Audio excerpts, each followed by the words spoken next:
ఎందుకంటే జ్ఞాపకం ఉండదు చేస్తారు కానీ ఒంటి ఆసనం ఇలా మొక్కల మీద నిలబడి ఫస్ట్ ఒకే పల్లి 2 చేతులు బడ మీదకి పోవు కాబట్టి ఫస్ట్ లెఫ్ట్ హ్యాండ్ నడుము మీద పెట్టేసి ఇలా పెట్టేసి రైట్ మడమని పట్టుకొని ఆకాశం వైపు చూడాలి ఒక 30 సెకండ్స్. ఆ తర్వాత లెఫ్ట్ ఇలా ప్రాక్టీస్ ఈజీగా ఉందన్నప్పుడు అప్పుడు 2 చేతులతోటి 2 మడవలను పట్టుకోవాలి.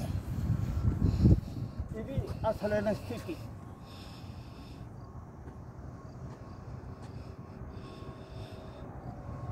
ఈ స్థితిలో ఈ ఆసనం దేనికోసం అంటే ఈ ఆసనంతో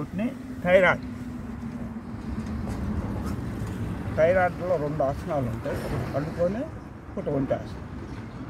ఇది ఒకవేళ వచ్చిన వాళ్ళకు కూడా కంట్రోల్లో ఉంటుంది, లేకపోతే జీవితంలో రాకుండా ఎంతవరకు ఇద్దాలా